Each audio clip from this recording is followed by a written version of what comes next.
നമസ്കാരം. വെളിച്ചം ചാനലിലേക്ക് സ്വാഗതം. 2026 മെയ് 23-24 തീയതികളിൽ ചിങ്ങം രാശിക്കും ചിങ്ങലഗ്നത്തിനും നല്ല ദിവസങ്ങളാണ്. പ്രത്യേകിച്ച് ജൂൺ 2 തീയതി വ്യാഴം പ്രതികൂലമായിട്ട് മാറുന്നു. അത് ഏകദേശം 2 വർഷം തുടരും പ്രതികൂലമായിട്ട്. നഷ്ടസ്ഥാനത്തും അതുപോലെ തന്നെ ജന്മത്തിലും വ്യാഴം വരുന്നു. അപ്പോൾ ഇനിയുള്ള ഈ ജൂൺ 2026 ജൂൺ 2 മുതൽ 2028 ജൂൺ 2 വരെ വ്യാഴത്തിൽ നിന്ന് നമുക്ക് കാര്യമായ നേട്ടങ്ങളൊന്നും വരില്ല. അപ്പോൾ അതിന് മുമ്പ് കിട്ടുന്ന നല്ല 2 ദിവസങ്ങളാണ് മെയ് 23-24. ഓക്കെ.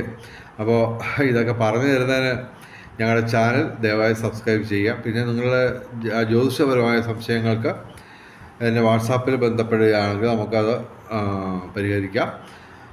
ഫോൺ വിളിക്കരുത്. എൻ്റെ വാട്സാപ്പ് നമ്പർ 9847291363. ഓക്കെ. അപ്പോൾ ചിങ്ങം രാശി, ചിങ്ങലഗ്നവും ചിങ്ങരാശി എന്ന് പറയുമ്പോൾ മകം, പൂരം, ഉത്രം, ആദ്യപാദം. ഓക്കെ. ഇവിടെ നമുക്ക് ഒന്നാമതായിട്ട് രണ്ട് ഗ്രഹങ്ങളാണ് പ്രധാനമായിട്ടും പ്രതികൂലമായിട്ട് നിൽക്കുന്നത് ഡയറക്റ്റായിട്ട്. അപ്പോൾ പ്രതികൂല ഗ്രഹങ്ങളുടെ എണ്ണം കുറഞ്ഞു നിൽക്കുകയാണ്. പക്ഷേ അത് ജൂൺ 2 തൊട്ട് മിനിമം 3 എണ്ണമാവും. ഓക്കെ. ശനിയും വ്യാഴവും ഒക്കെ പ്രതികൂലമായിട്ട് നിൽക്കുന്നു. സർപ്പവും പ്രതികൂലമാണ്. 7ാം ഭാവത്തിൽ ആണ് നിൽക്കുന്നത്. ജന്മത്തിൽ ശിഖിയുമുണ്ട്. അപ്പോൾ അതൊക്കെ ചെറിയ പ്രശ്നങ്ങളാണ്.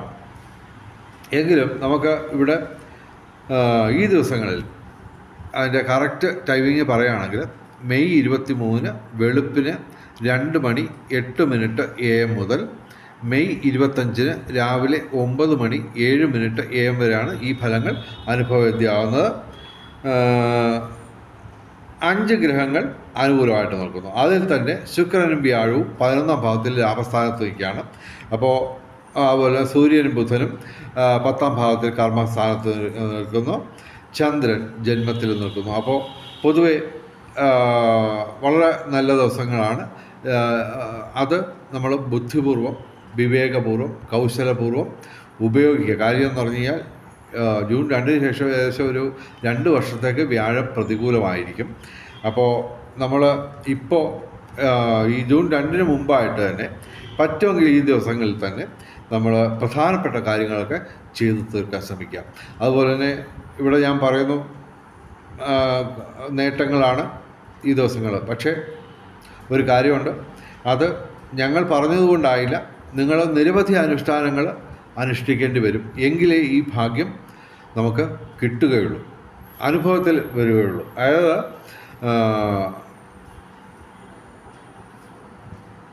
പ്രധാനമായിട്ടും മന്ത്രജപങ്ങൾ, ക്ഷേത്രദർശനം, ദാനധർമാദികൾ, കർമ്മത്തിൽ പാലിക്കേണ്ട വിശുദ്ധി, ഇതൊക്കെ അനുഷ്ഠിച്ച് നമ്മൾ ഉണർന്നിരിക്കുന്ന 16 മണിക്കൂറും ഈശ്വര ചിന്തയോടെ കർമ്മങ്ങൾ അനുഷ്ഠിച്ചെങ്കിലേ ഈ ഫലങ്ങൾ അനുഭവവേദ്യമാവുള്ളൂ. അതുമാത്രമല്ല, നിങ്ങളുടെ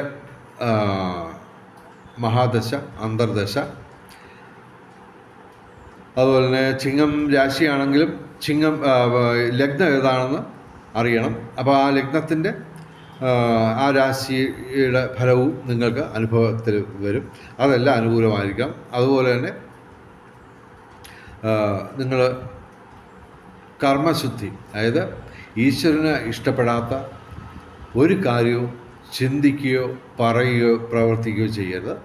അങ്ങനെ കർമ്മം വളരെ വിശുദ്ധമായിരിക്കണം.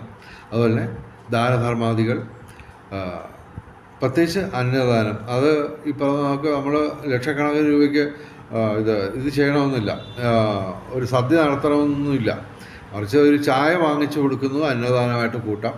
പിന്നെ തീർച്ചയായിട്ടും ഭിക്ഷക്കാരൊക്കെ അടുത്ത് വരുമ്പോൾ നമ്മൾ പരമാവധി 1 രൂപയുടെ നാണയമെങ്കിലും കൊടുക്കാൻ ശ്രമിക്കുക. ചില്ലറയുണ്ടെങ്കിൽ നിശ്ചയമായിട്ടും കൊടുക്കുക. അത് ബോധപൂർവം നമ്മൾ ചെയ്യണം.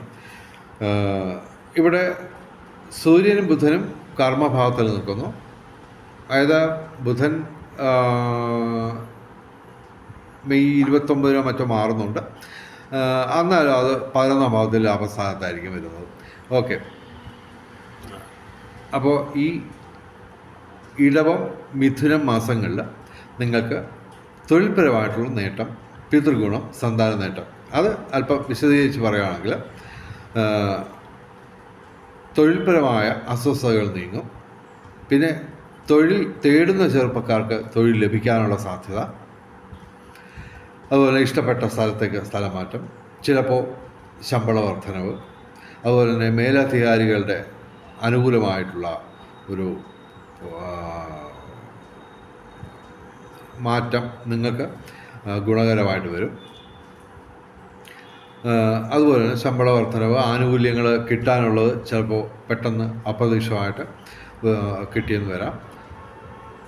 അതുപോലെ തന്നെ പിതാവിന് ഐശ്വര്യം, പിതാവിന് നിങ്ങളുടെ ഈ കാലം കൊണ്ട് നേട്ടം വരും. അതുമാത്രമല്ല, പിതാവിൽ നിന്നും നിങ്ങൾക്ക് നേട്ടങ്ങൾ കിട്ടാനും സാധ്യത. അതുപോലെ തന്നെ സന്താനങ്ങൾക്ക് നേട്ടം, ചെറിയ കുട്ടികളാണെങ്കിൽ വിദ്യാഭ്യാസത്തിൽ അവർക്ക് ഏതെങ്കിലും തരത്തിലുള്ള നേട്ടങ്ങൾ വരാൻ സാധ്യതയുണ്ട്. മുതിർന്ന മക്കൾ ആണെങ്കിൽ തീർച്ചയായിട്ടും അവർക്ക് അവരിൽ നിന്ന് നിങ്ങൾക്ക് അവരോടോ ഏതെങ്കിലും തരത്തിലുള്ള നല്ല കാര്യങ്ങളൊക്കെ ചെയ്യാനും സംഭവിക്കാനും ഒക്കെ ഇടയുണ്ട്. അതുപോലെ തന്നെ ശുക്രനും വ്യാഴവും 11-ാം ഭാവത്തിൽ ലാഭസ്ഥാനത്ത് നിൽക്കുന്നു. അപ്പോൾ തീർച്ചയായിട്ടും ഭൗതിക സുഖങ്ങൾ, വീട്, വാഹനം, അതുപോലെ തന്നെ ആഭരണം, വസ്ത്രം, അതുപോലെ തന്നെ ഈ ഇഷ്ട ഭക്ഷണ സമൃദ്ധി, പിന്നെ വിവിധ സ്രോതസ്സിൽ നിന്ന് ധനവരവ്, ബന്ധങ്ങൾ ഊഷ്മളമാവും. അത് എല്ലാ തരത്തിലും തൊഴിൽപരമായിട്ടും. കാര്യം ഇവിടെ സൂര്യനും ഈ 2 മാസം അനുകൂലമാണ്. പക്ഷേ ഇതൊക്കെ വ്യാഴം ജൂൺ 2-ന് മാറുന്നത് വരെയുള്ളൂ. അപ്പോൾ അത് മാത്രമല്ല, നിങ്ങൾക്ക് ഈ പ്രതികൂലമായിട്ട് വരുമ്പോൾ നമ്മൾ ഇപ്പം തന്നെ, അതായത് ഇപ്പോൾ പ്രതികൂലമല്ല, അനുകൂലമാണ് എങ്കിലും ഇപ്പോൾ മുതൽ തന്നെ വ്യാഴാഴ്ച മഹാവിഷ്ണു ക്ഷേത്രത്തിൽ ദർശനം നടത്തുക മാത്രമല്ല, വഴിപാടുകൾ നടത്തുക. അലങ്കാരപ്രിയനായ മഹാവിഷ്ണുവിന് തുളസിമാല ചാർത്തുന്നത് ഏറ്റവും ശ്രേയസ്കരമാണ്. അതുപോലെ തന്നെ നമുക്കിപ്പോൾ ഇവിടെ അഷ്ടമശനിയാണ്. ഓക്കെ, അത് ഏകദേശം 1.25 വർഷം തുടരും. അതിനുശേഷം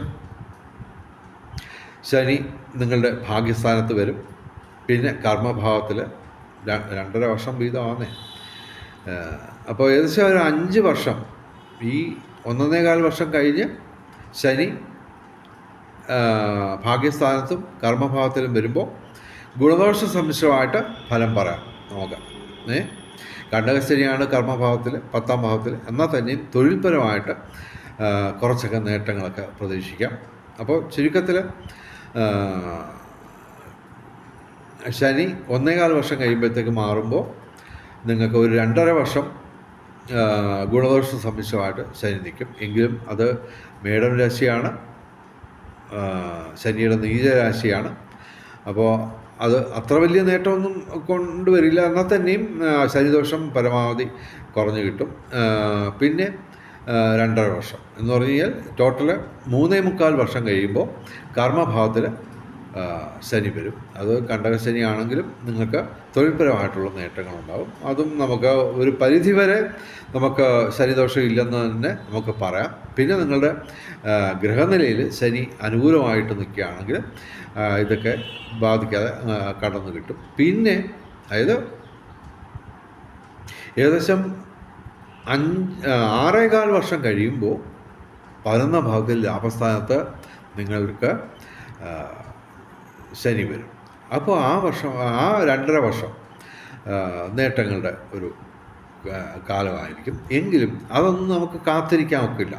അപ്പോൾ നമ്മൾ ഇപ്പോൾ ഈ നിമിഷം മുതൽ ജീവിതത്തിന് വലിയൊരു മാറ്റം വരുത്തുക. അപ്പോൾ അത് ഡീറ്റെയിലായിട്ട് എനിക്ക് പറയാൻ സാങ്കേതിക തടസ്സമുണ്ട്. കാര്യം അത് പറഞ്ഞ് തുടങ്ങിക്കഴിഞ്ഞാൽ ഒരു അരമണിക്കൂർ മിനിമം വേണ്ടി വരും. അപ്പോൾ അത് നിങ്ങൾ ചെയ്യേണ്ടത് ഞാനുമായിട്ട് വാട്സാപ്പിൽ ബന്ധപ്പെടുക. അപ്പോൾ ഞാനതൊക്കെ ഡീറ്റെയിൽഡായിട്ട് പറഞ്ഞു തരാം. അപ്പോൾ അതിൻ്റെ വീഡിയോസും മറ്റു കാര്യങ്ങളും ഒക്കെ ഉണ്ട്, അതൊക്കെ ഇട്ട് തരാം. അപ്പോൾ അത് ഈ പറഞ്ഞ പോലെ നമ്മൾ ഇപ്പോൾ അഷ്ടമശനി ആയതിനാൽ ശനിയാഴ്ച നമ്മൾ വ്രതമെടുത്ത് ശിവന് അയ്യപ്പൻ ശനിക്ക് വഴിപാടുകൾ നടത്തുക. പിന്നെ അതുകൂടാതെ സർപ്പപ്രതിഷ്ഠയുള്ള എല്ലാ ദിവസവും ശിവക്ഷേത്രത്തിലും സർപ്പപ്രതിഷ്ഠയുള്ള ക്ഷേത്രങ്ങളിലും ദർശനം നടത്തുക. പിന്നെ നമ്മൾ ശിവക്ഷേത്രം തിരഞ്ഞെടുക്കുമ്പോൾ പാർവതിയും കൂടിയുള്ള ശിവക്ഷേത്രമാകുമ്പോൾ ഉത്തമമാണ്.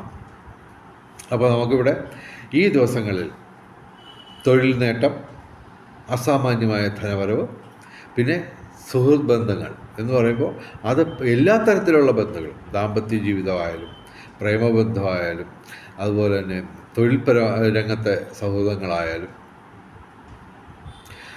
പിന്നെ സാമൂഹ്യ രംഗങ്ങളിൽ ഉള്ള സൗഹൃദങ്ങളായാലും അതൊക്കെ ഊഷ്മളമാവും. അതുമാത്രമല്ല പുതിയ സുഹൃത്തുക്കളെ കിട്ടും. അത് തന്നെ സമൂഹത്തിൽ ഉന്നതരുമായിട്ട് നിങ്ങൾക്ക് ബന്ധം സ്ഥാപിക്കാനും അതുവഴി നേട്ടം കൊയ്യാനും പറ്റും. അത് ഇപ്പോൾ അല്ലെങ്കിൽ ഭാവിയിൽ നേട്ടം ഉണ്ടാവുക തന്നെ ചെയ്യും. പ്രധാനമായിട്ടും നമ്മൾ നോക്കേണ്ടത് ഇതാണ്. ജൂൺ 2 വ്യാഴം പ്രതികൂലമായിട്ട് മാറുകയാണ്. പിന്നെ 12ാം ഭാവത്തിലാണ് എന്ന് പറയുമ്പോൾ നിങ്ങളുടെ കയ്യിൽ നിന്ന് പണച്ചെലവുകൾ ധാരാളം ഉണ്ടാകും. പക്ഷേ ഒരു കാര്യം, അത് നമ്മൾ കർമ്മവിശുദ്ധിയോടെ ജീവിച്ചു കഴിഞ്ഞാൽ തീർച്ചയായിട്ടും ആ